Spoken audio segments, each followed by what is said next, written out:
5 రాష్ట్రాల్లో జరిగిన అసెంబ్లీ ఎన్నికల్లో కాంగ్రెస్ కు పూర్తి స్థాయిలో ఊరటనిచ్చింది ఒక్క కేరళ మాత్రమే. అక్కడ కాంగ్రెస్ నేతృత్వంలోని యూడీఎఫ్ కూటమి భారీ విజయం సాధించింది.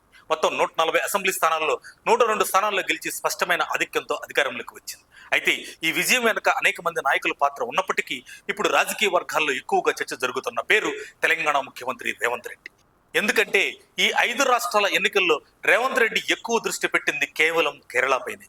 రేవంత్ దాదాపు 18 రోజుల పాటు కేరళలో ఎన్నికల ప్రచారం నిర్వహించారు. మొదటి దశలో 7 రోజులు ప్రచారం చేసి తర్వాత మళ్లీ విడతలుగా 4 రోజుల చొప్పున పలు ప్రాంతాలలో ప్రచారంలో పాల్గొన్నారు.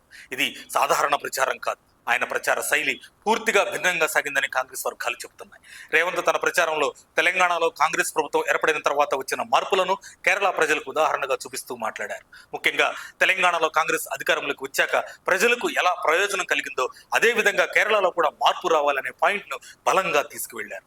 తిరువనంతపురం జిల్లా సహా పాలక్కాడ్, పదనం, తిట్ట వంటి తెలుగు జనాభా ఉన్న ప్రాంతాల్లో రేవంత్ భారీ రోడ్ షోలు, బహిరంగ సభలు నిర్వహించారు. అంతేకాదు ఈ ప్రచారంలో ఆయన సీఎం పినరయ్ విజయన్ పై నేరుగా విమర్శలు చేయడం రాజకీయంగా పెద్ద హాట్ టాపిక్ అయింది. పేదరికం, అవినీతి, నిరుద్యోగం, ఉపాధి కల్పన వంటి అంశాలను రేవంత్ పదే పదే ప్రస్తావిస్తూ ప్రభుత్వాన్ని టార్గెట్ చేశారు. ఈ క్రమంలో ట్విట్టర్ వేదికగా ఇద్దరు ముఖ్యమంత్రుల మధ్య డి అంటే డి అనే విధంగా మాటల యుద్ధం జరగడం కూడా కేరళలో ప్రచారానికి మరింత హైప్ తీసుకొచ్చింది. దీనిని కేరళ కాంగ్రెస్ నాయకత్వం బాగా వాడుకుంది.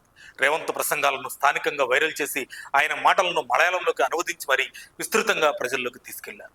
తెలంగాణను రైజింగ్ తెలంగాణగా చూపిన రేవంత్ కేరళలో రైజింగ్ కేరళ అనే నినాదాన్ని కూడా ప్రచారంలోకి తెచ్చారు.